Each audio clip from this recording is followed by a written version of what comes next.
నటి దిశా పటాని ఇంటి దగ్గర కాల్పుల కేసులో నిందితులు హతమయ్యారు. ఈ కేసులో ఆరోపణలు ఎదుర్కొంటున్న ఇద్దరు నిందితులు పోలీసుల ఎన్కౌంటర్లో చనిపోయారు.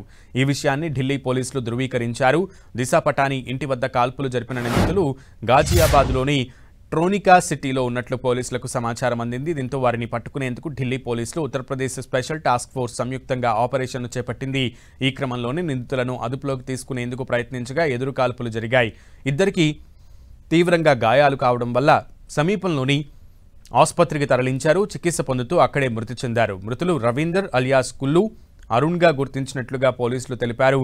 ఇద్దరు రోహిత్ గోదారా, గోల్డీ బ్రారా ముఠాకు చెందిన సభ్యులని తెలిపారు. ఘటనా స్థలం నుంచి తుపాకులు, పెద్ద మొత్తంలో బుల్లెట్లు స్వాధీనం చేసుకున్నట్లు వెల్లడించారు. సెప్టెంబర్ 12న ఉత్తరప్రదేశ్ బరేలీ జిల్లా సివిల్ లైన్స్లోని దిశా పటాని ఇంటి వద్ద కాల్పులు జరిగాయి. బైక్పై వచ్చిన ఇద్దరు వ్యక్తులు 10-12 రౌండ్ల కాల్పులు జరిపినట్లు పోలీసులు తెలిపారు. అయితే ఓ వర్గం మనోభావాలు దెబ్బతీసేలా దిశా సోదరి ఖుష్బూ పటాని వ్యాఖ్యలు చేశారన్న కారణంగా కాల్పుల ఘటన జరిగినట్లు తెలుస్తోంది. ఈ ఘటనకు తామే బాధ్యులమని గోల్డీ బ్రార్ గ్యాంగ్ ప్రకటించుకుంది. మాజీ ఆర్మీ అధికారిణి అయిన ఖుష్బూ ప్రస్తుతం ఫిట్నెస్ ట్రైనర్గా పనిచేస్తున్నారు. యోగి ఆదిత్యనాథ్ హామీ ఇచ్చిన మరుసటి రోజే ఈ ఎన్కౌంటర్ జరిగింది.